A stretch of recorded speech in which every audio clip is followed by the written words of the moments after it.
Hello students, अज आपां unit number 2 +1 physics motion in a straight line शुरू करन जा रहे हां। इस चैप्टर दे विच आपां इंपॉर्टेंट टर्म्स है जिहड़ियां पहलां डिस्कस करांगे, फिर आपां उस तो बाद जिहड़ा चैप्टर है वो डिटेल च स्टार्ट करांगे। ठीक है। हाँ जी बेटा, motion in a straight line मीनस आपां इदां दी मोशन डिस्कस करनी है ਜਿਹੜੀ मोशन है ਜਿਹੜੀ ਉਹ ਲੀਨੀਅਰ ਹੋਵੇ। ਲੀਨੀਅਰ ਮੀਨਸ ਇੱਕੋ ਐਕਸਿਸ ਦੇ ਵਿੱਚ ਕੋਈ ਆਬਜੈਕਟ ਹੈ ਜਿਹੜਾ ਉਹ ਮੂਵ ਕਰ ਰਿਹਾ ਹੋਵੇ। ਆਪਾਂ ਓਵਲੇ ਆਬਜੈਕਟਸ ਦੀ ਮੋਸ਼ਨ ਹੈ ਜਿਹੜੀ ਉਹਨੂੰ ਸਟੱਡੀ ਕਰਨਾ ਹੈ। ਠੀਕ ਹੈ। ਸਭ ਤੋਂ ਪਹਿਲਾਂ ਬੇਟਾ ਆਪਾਂ ਇਹਦੇ ਵਿੱਚ ਦੇਖਾਂਗੇ ਜਿਹੜੀਆਂ ਮੇਨ ਟਰਮਸ ਯੂਜ਼ ਹੁੰਦੀਆਂ।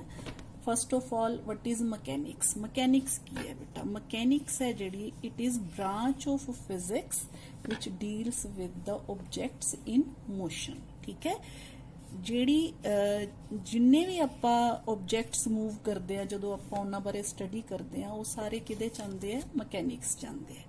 हाँ जी बेटा, ਹੁਣ ਇਸ ਤੋਂ ਬਾਅਦ ਇਸੇ ਹੀ ਮਕੈਨਿਕਸ ਦਾ ਜਿਹੜਾ ਅੱਗੋਂ ਇੱਕ ਪਾर्ट है ਇੱਕ है स्टैटिक्स। स्टैटिक्स की है बेटा? स्टैटिक्स है कि ਜਦੋਂ ऑब्जेक्ट्स है ਜਿਹੜੇ ਉਹ ਐਟ ਰੈਸਟ ਹੋਣ ਤੇ ਆਪਾਂ ਉਹਨਾਂ ਨੂੰ ਸਟੱਡੀ ਕਰੀਏ। ਠੀਕ ਹੈ। ਤਾਂ ਓਵਲੀ ਬ੍ਰਾਂਚ ਨੂੰ ਆਪਾਂ ਕੀ ਕਹਿੰਦੇ ਆ?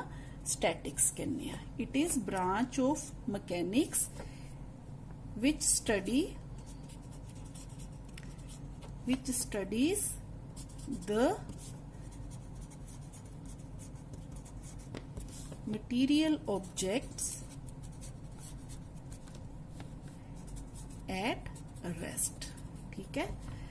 हाँ जी बेटा, नेक्स्ट है अपने कोल टर्म काइनेमेटिक्स। काइनेमेटिक्स की है बेटा? काइनेमेटिक्स है study of motion of an object without taking into account the cause of motion. मीनस आपां कोई भी ऑब्जेक्ट दी मोशन है जिहड़ी वो स्टडी कर रहे हैं, पर आपां नूं ये नहीं पता कि ये मोशन है जिहड़ी वो उनका कारण की है। किसने नूं किस जिवें हुण अपने कोई चीज़ अपने कोल मान लो अपने कोल बॉल है जिहड़ी वो आ रही है, रिड़ के आ रही है, पर आपां नूं ये नहीं पता कि इस बॉल नूं किन्ने अपने वल नूं धकेलिया। ठीक है। तो आपां नूं कॉज नहीं पता, आपां सिर्फ उनकी मोशन डिस्कस कर रहे हैं। The study of motion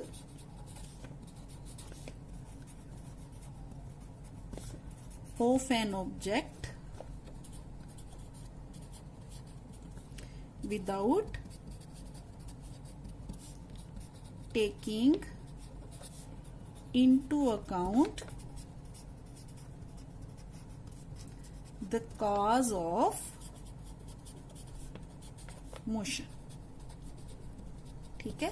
next है बेटा व्हाट इज डायनामिक्स। डायनामिक्स भी है जिहड़ा ब्रांच ऑफ मैकेनिक्स है, पर इहदे च आपां जदों स्टडी करते हैं मोशन दी किसी ऑब्जेक्ट दी तां आपां नूं इह भी पता हुंदा है कि ऑब्जेक्ट है जिहड़ा वो क्यों मूव कर रहा, उनके मूव करन दा कारण की है। यानी कि study of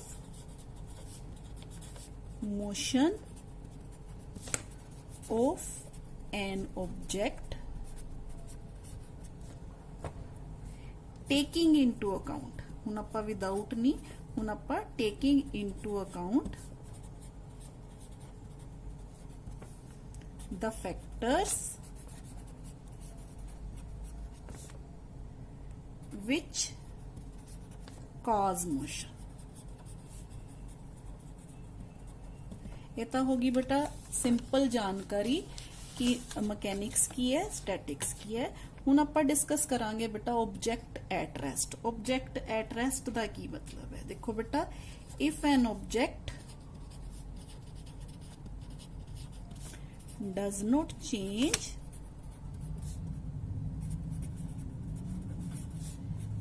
its position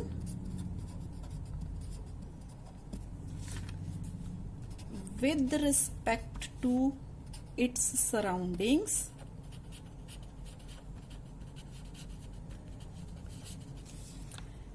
with the passage of time।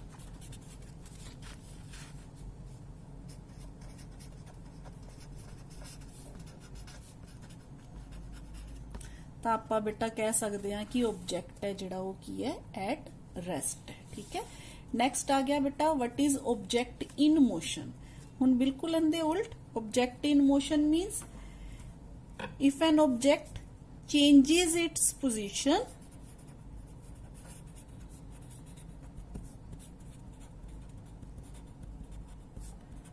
with respect to its surrounding with the passage of time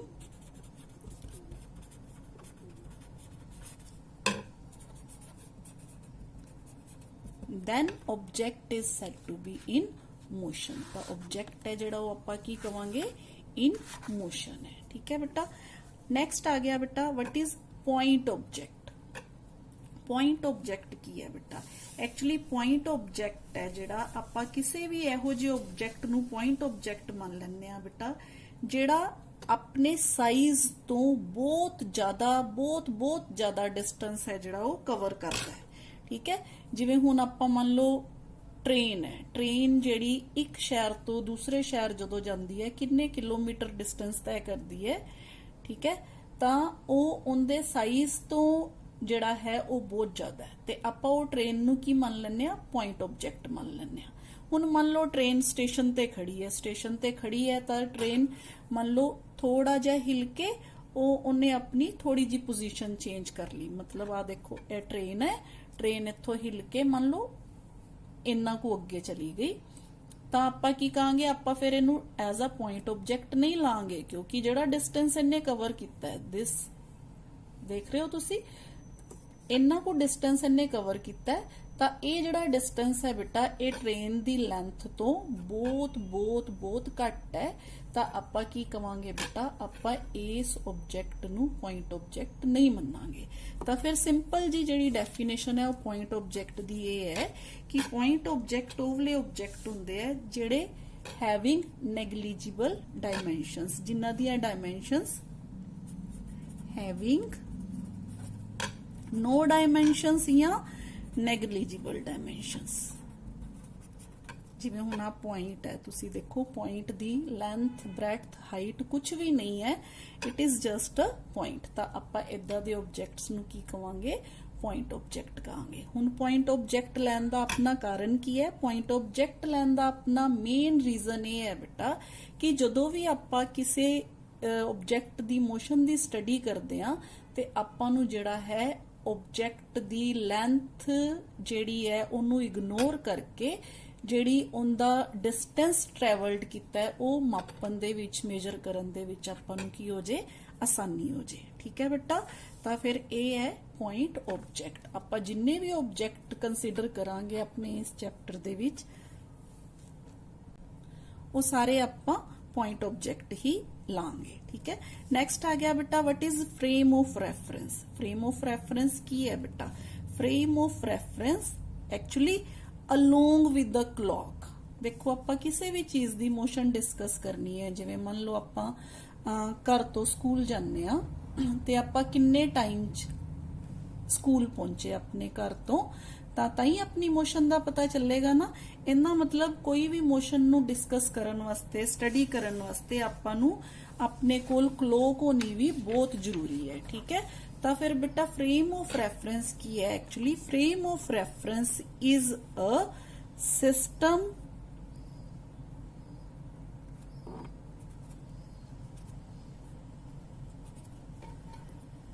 rectangular coordinate system आपां इहनूं कह सकते हैं rectangular coordinate system consisting 3 mutually perpendicular axis. जिवें मान लो एक्स है ए वाई है आ Z है along with the clock मतलब क्लॉक होनी जरूरी है। ठीक है तो हुण ये जिथे तीनों एक्सिस मीट करते हैं ना इनू आपां की मान लैंदे आ इनू आपां ओरिजिन मान लैंदे आ। हुण कोई भी ऑब्जेक्ट है जिहड़ा जदों आपां उहदी मोशन जिहड़ी है डिस्क्राइब करनी है डिटेल च आपां डिस्क्राइब करनी है तो आपां फ्रेम ऑफ रेफरेंस लैके आपां उस फ्रेम ऑफ रेफरेंस दे हिसाब नाल देखांगे कि ऑब्जेक्ट ने कितनी दूरी तय कीती ते किन्ने टाइम दे विच दूरी तय कीती। ठीक है तो बेटा ये तो हो गया फ्रेम ऑफ रेफरेंस। हुण फ्रेम ऑफ रेफरेंस भी एक्चुअली दो तरह दे हुंदे है नॉन इनर्शियल ते इनर्शियल फ्रेम ऑफ रेफरेंस। आपां जिहड़ी ज्यादा गल करांगे आपां करांगे इनर्शियल फ्रेम ऑफ रेफरेंस दी।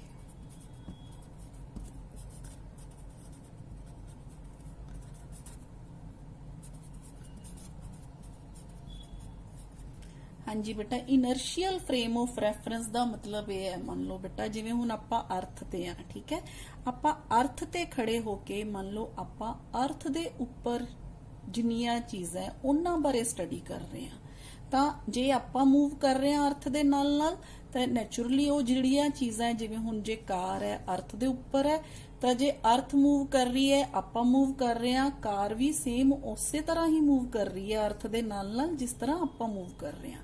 ਤਾਂ ਆਪਾਂ ਜਦੋਂ ਉਸ ਚੀਜ਼ ਦੀ ਸਟੱਡੀ ਕਰਾਂਗੇ ਨਾ ਤਾਂ ਆਪਾਂ ਕਹਿੰਦੇ ਆ inertial frame of reference, means ਆਪਾਂ ਜਿਹੜੇ ਫਰੇਮ 'ਚ ਉਸੇ ਫਰੇਮ ਦੇ ਉੱਪਰ ਜਦੋਂ ਕਿਸੇ ਵੀ ਆਬਜੈਕਟ ਦੀ ਮੋਸ਼ਨ ਡਿਸਕਸ ਕਰਨੀ ਹੈ ਤਾਂ ਆਪਾਂ ਕੀ ਕਹਿ ਦਾਂਗੇ, ਇਨਰਸ਼ੀਅਲ ਫਰੇਮ ਆਫ ਰੈਫਰੈਂਸ। ਠੀਕ ਹੈ ਬੇਟਾ। ਨੈਕਸਟ ਬੇਟਾ ਆਪਣੇ ਕੋਲ ਆ ਜਾਂਦਾ ਹੈ motion in 1, 2 or 3 dimensions।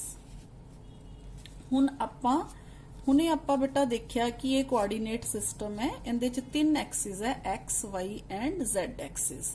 ਠੀਕ ਹੈ, ਜਸਟ ਲਾਈਕ ਜਿਵੇਂ ਹੁਣ ਤੁਹਾਡਾ ਰੂਮ ਹੈ ਜਾਂ ਤੁਹਾਡਾ ਸਕੂਲ ਦਾ ਕਲਾਸਰੂਮ ਹੈ, ਤੁਸੀਂ ਕਾਰਨਰ ਦੇਖੋ ਤਾਂ ਆ ਕਾਰਨਰ ਦੇ ਵਿੱਚ ਲੈਂਥ, ਬ੍ਰੈਡਥ ਤੇ ਹਾਈਟ, ਤੁਸੀਂ ਇਹਨੂੰ ਇਹਦੇ ਨਾਲ ਕੰਪੈਰੀਜ਼ਨ ਕਰ ਸਕਦੇ ਹੋ ਇਹਦਾ। ਠੀਕ ਹੈ, ਤਾਂ ਹੁਣ ਆਪਾਂ ਮੋਸ਼ਨ ਇਨ 1, 2 ਔਰ 3 ਡਾਇਮੈਂਸ਼ਨਸ ਹੈ ਜਿਹੜੀ ਕੋਆਰਡੀਨੇਟ ਸਿਸਟਮਸ ਨੂੰ ਲੈ ਕੇ ਜਿਹੜੀ ਹੈ ਡਿਸਕ੍ਰਾਈਬ ਕਰਾਂਗੇ।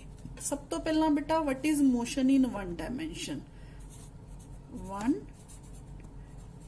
ਡਾਇਮੈਂਸ਼ਨਲ ਮੋਸ਼ਨ, ਇਦਾਂ ਦੀ ਮੋਸ਼ਨ ਨੂੰ ਬੇਟਾ ਆਪਾਂ ਲੀਨੀਅਰ ਮੋਸ਼ਨ ਵੀ ਕਹਿ ਦਿੰਦੇ ਆ। ਤਾਂ ਫਿਰ ਲੀਨੀਅਰ ਮੋਸ਼ਨ ਕੀ ਹੈ ਬੇਟਾ? ਜਦੋਂ ਵੀ ਕੋਈ ਆਬਜੈਕਟ ਤਿੰਨੋਂ ਐਕਸਿਸ ਦੇ ਵਿੱਚੋਂ ਇੱਕ ਐਕਸਿਸ ਯੂਜ਼ ਕਰਦਾ ਹੈ ਜਾਂ ਆਪਾਂ ਕਿਸੇ ਵੀ ਆਬਜੈਕਟ ਦੀ ਮੋਸ਼ਨ ਡਿਸਕ੍ਰਾਈਬ ਕਰਨ ਦੇ ਵਾਸਤੇ ਆਪਾਂ ਨੂੰ ਇੱਕੋ ਐਕਸਿਸ ਦੀ ਜ਼ਰੂਰਤ ਪੈਂਦੀ ਹੈ, ਤਾਂ ਆਪਾਂ ਕੀ ਕਹਿ ਦਿੰਨੇ ਆ ਕਿ ਇਹ ਜਿਹੜੀ ਮੋਸ਼ਨ ਹੈ ਇਹ 1 ਡਾਇਮੈਂਸ਼ਨਲ ਮੋਸ਼ਨ ਹੈ। ਜਿਵੇਂ ਮੰਨ ਲਓ ਆਬਜੈਕਟ O ਤੋਂ ਚੱਲ ਕੇ P ਤੇ ਪਹੁੰਚ ਗਿਆ ਅਲੋਂਗ ਦਾ ਐਕਸ ਐਕਸਿਸ, ਤੇ ਆਪਾਂ ਕਹਾਂਗੇ ਆ ਜਿਹੜੀ ਮੋਸ਼ਨ ਹੈ ਆਬਜੈਕਟ ਦੀ ਇਹ ਕੀ ਹੈ ਬੇਟਾ? ਇਹ ਲੀਨੀਅਰ ਮੋਸ਼ਨ ਹੈ ਜਾਂ 1 ਡਾਇਮੈਂਸ਼ਨਲ ਮੋਸ਼ਨ ਹੈ। ਠੀਕ ਹੈ, ਨੈਕਸਟ ਹੈ ਬੇਟਾ ਵਟ ਇਜ਼ 2 ਡਾਇਮੈਂਸ਼ਨਲ ਮੋਸ਼ਨ?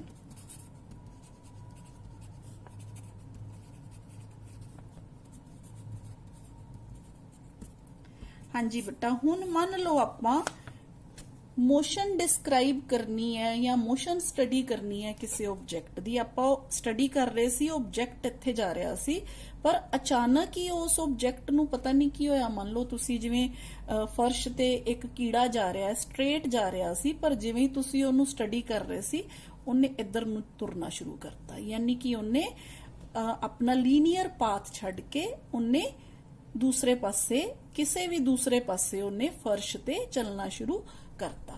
ਤਾਂ ਮੰਨ ਲਓ ਇੱਥੇ ਪਹੁੰਚ ਗਿਆ। ਹੁਣ ਇਸ ਆਬਜੈਕਟ ਦੀ ਜਿਹੜੀ ਮੋਸ਼ਨ ਹੈ ਡਿਸਕ੍ਰਾਈਬ ਕਰਨ ਵਾਸਤੇ ਆਪਾਂ ਨੂੰ 2 ਕੋਆਰਡੀਨੇਟਸ ਦੀ ਜ਼ਰੂਰਤ ਹੈ। ਉਹ ਕਿਹੜੇ ਕਿਹੜੇ? x, ਮੰਨ ਲਓ ਇੱਥੇ P ਪੁਆਇੰਟ ਤੇ x ਤੇ y।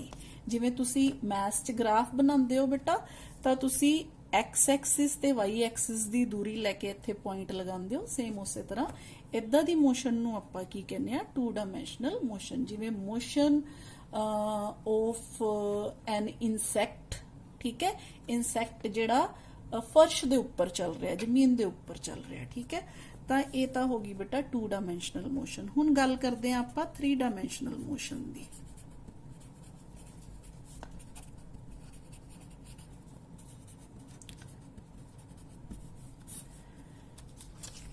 ਜਦੋਂ ਆਪਾਂ ਉਸੇ ਹੀ ਇਨਸੈਕਟ ਨੂੰ ਦੇਖ ਰਹੇ ਸੀ ਜਿਹੜਾ ਪਹਿਲਾਂ ਐਕਸ ਐਕਸਿਸ ਵੱਲ ਜਾ ਰਿਹਾ ਸੀ, ਫਿਰ ਵਾਈ ਐਕਸਿਸ ਵੱਲ ਜਾ ਰਿਹਾ ਸੀ, ਪਰ ਅਚਾਨਕ ਹੀ ਆਪਾਂ ਦੇਖਿਆ ਕਿ ਉਹ ਆਬਜੈਕਟ ਨੇ ਉੱਪਰ ਉੜਨਾ ਸ਼ੁਰੂ ਕਰਤਾ।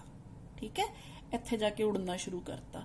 ਹੁਣ ਜਦੋਂ ਉਹਨੇ ਉੜਨਾ ਸ਼ੁਰੂ ਕਰਤਾ ਤੇ ਆਪਾਂ ਨੂੰ ਇੱਕ ਹੋਰ ਐਕਸਿਸ ਦੀ ਲੋੜ ਪਏਗੀ ਉਹਦੀ ਮੋਸ਼ਨ ਨੂੰ ਡਿਸਕ੍ਰਾਈਬ ਕਰਨ ਵਾਸਤੇ। ਠੀਕ ਹੈ, ਤਾਂ ਫਿਰ ਬੇਟਾ ਇਸ ਕੇਸ 'ਚ ਆਪਾਂ ਇੱਥੇ Z ਵੀ ਲਾਂਗੇ। ਠੀਕ ਹੈ, ਤਾਂ ਫਿਰ ਆਪਣੇ ਕੋਲ ਪੁਆਇੰਟ P ਹੈ ਜਿਹੜਾ, ਯਾਨੀ ਕਿ ਆਬਜੈਕਟ ਐਟ ਪੁਆਇੰਟ P, ਉਹ ਤਿੰਨੋਂ ਕੋਆਰਡੀਨੇਟਸ ਉਹਦੇ 'ਚ ਯੂਜ਼ ਹੋਣਗੇ x, y and z। Just like motion of, ਜਿਵੇਂ ਤੁਸੀਂ ਐਰੋਪਲੇਨ ਕਹਿ ਸਕਦੇ ਹੋ। ਠੀਕ ਹੈ, ਐਰੋਪਲੇਨ ਹਵਾ 'ਚ ਉੜ ਰਿਹਾ, ਕਦੀ ਇੱਧਰ ਜਾ ਰਿਹਾ, ਕਦੀ उधर जा रहा, ऊपर जा रहा, नीचे जा रहा है, ਤਾਂ ਉਹਦੀ ਮੋਸ਼ਨ ਹੈ ਜਿਹੜੀ ਉਹ ਕੀ ਹੈ 3 डायमेंशनल मोशन है। जिन्ने भी फ्लाई करदियां चीज़ां अर्थ दे उपर जिन्नियां भी चीज़ां फ्लाई करदियां आपां उन्हां दी मोशन नूं की कह सकते हैं 3 डायमेंशनल मोशन है जिहड़ी वो कह सकते हैं। ठीक है बेटा, होप कि तुहानूं 1, 2 एंड 3 डायमेंशनल मोशन है जिहड़ी उनदे बारे अच्छी तरह जिहड़ी हैगी है नॉलेज हो गई होएगी। हुण एक होर छोटा जिहा टॉपिक आपां डिस्कस करांगे बेटा, वो है व्हाट इज डिस्टेंस और पाथ लेंथ।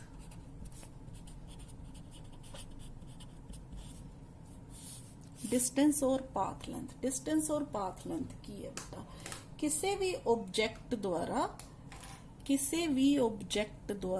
एक्चुअली तय की गई दूरी नूं आपां की कह दिंदे आ उनका डिस्टेंस या पाथ लेंथ कह दिंदे आ फ्रॉम ओरिजिन पॉइंट। मतलब मान लो आप कोई भी ओरिजिन, जिवें हुण मान लो बेटा आप motion in a straight line की गल करनी है तो आप मान लांगे बेटा अपने कोल आ एक स्ट्रेट लाइन है। ठीक है, इहदे च मान लो आ पॉइंट ऑफ रेफरेंस है, ओरिजिन है, मतलब इस पॉइंट तो आप सारियां जड़ियां जिन्नियां भी मोशंस है वो आप इस पॉइंट तो काउंट करनी, स्टडी करनी शुरू करनी है। मान लो बेटा कोई ऑब्जेक्ट ओ पॉइंट तो चल के ए पॉइंट ते चला जाता है, मान लो उन्हें 2 मीटर की दूरी तय की है। ठीक है, फिर मान लो थोड़ा होर अगे चला जाता है, बी पॉइंट ते चला जाता है, ओ पॉइंट तो बी तक जानते मान लो उन्हें 4 मीटर की दूरी तय की। ठीक है बेटा, फिर अगेन वो सी पॉइंट ते चला गया, सी पॉइंट ते जान तक उन्हें मान लो 10 मीटर की दूरी तय की। तो आपां की कहांगे, आपां कहांगे ऑब्जेक्ट है जिहड़ा उन्हें कितना डिस्टेंस कवर किया, उन्हें 10 मीटर डिस्टेंस किया ओ तो सी पॉइंट तक जानते। जे आपां बी पॉइंट की गल करांगे तो आपां कहांगे ओ तो बी तक जानते उन्हें कितना डिस्टेंस कवर किया, उन्हें 4 मीटर डिस्टेंस कवर किया। यानी कि डिस्टेंस है जिहड़ा वो है एक्चुअल पाथ लेंथ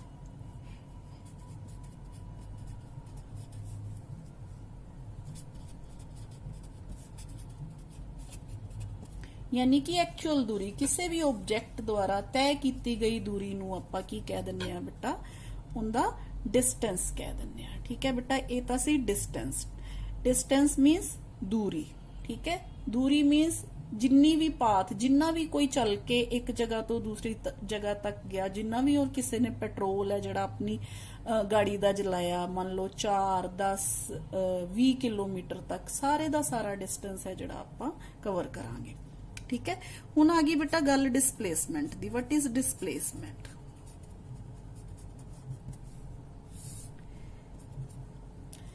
हुण इत्थों ही बेटा आपां एग्जाम्पल कंसीडर करते हैं। तुसी मान लो आ इत्थों तुसी चले, तुसी सी पॉइंट ते पहुंच गए, तो तुसी कितना डिस्टेंस कवर किया, तुसी 10 मीटर डिस्टेंस कवर किया। ठीक है, हुण मान लो बेटा तुसी सी पॉइंट तो वापिस बी पॉइंट ते आ गए। ठीक है, सी पॉइंट तो वापिस बी पॉइंट ते आ गए। तो हुण जदों तुसी बी पॉइंट ते आए, एक्चुअली तुसी डिस्टेंस कितना कवर किया, 10 मीटर तुसी इधर गए सी, 6 मीटर तुसी इधर आ गए। तुसी डिस्टेंस कितना कवर किया, 16 मीटर डिस्टेंस कवर किया। पर जे आपां डिस्प्लेसमेंट की गल करिए तो बेटा displacement is the distance of the object from the origin at that instant. मतलब हुण ऑब्जेक्ट किथे है, बी पॉइंट ते है ऑब्जेक्ट, ते ओरिजिन तो जिहड़ी एक्चुअल उनकी दूरी होएगी ना ਉਹਨੂੰ ਆਪਾਂ ਕੀ ਕਵਾਂਗੇ, ਉਹਨੂੰ ਆਪਾਂ ਉਹਦੀ डिस्प्लेसमेंट ਕਵਾਂਗੇ।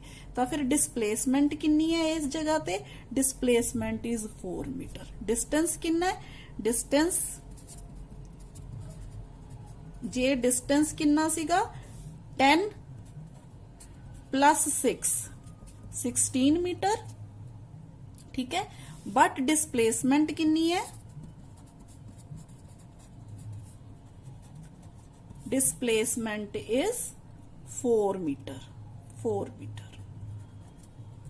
ठीक है, तो डिस्टेंस ते डिसप्लेसमेंट दे विच बेटा यही फर्क है। डिस्टेंस जिहड़ा हुंदा है वो आपां ले लैंदे आ बेटा, डिस्टेंस इज पाथ लेंथ, यानी कि जिन्ना भी कोई डिस्टेंस कवर करता है कोई ऑब्जेक्ट, जिन्ना जिन्ना जिन्ना रस्ता तय करता है, या आपां दूसरी सेंस च कह दिंदे आ तां उहनूं आपां की कहने आ, आपां उहनूं डिस्टेंस कहने आ ऑब्जेक्ट दा।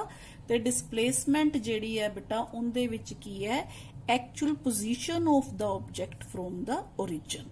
ਤਾਂ डिसप्लेसमेंट है जिहड़ी तुसी देखिया, डिसप्लेसमेंट दे विच फिर अपने कोल किहड़ी चीज काउंट हो रही है, डायरेक्शन काउंट हो रही है। मीनस इत्थे ये मैटर कर रहा है कि जे ऑब्जेक्ट ओ पॉइंट तो राइट हैंड साइड वाल जा रहा है तां आपां जिहड़ा है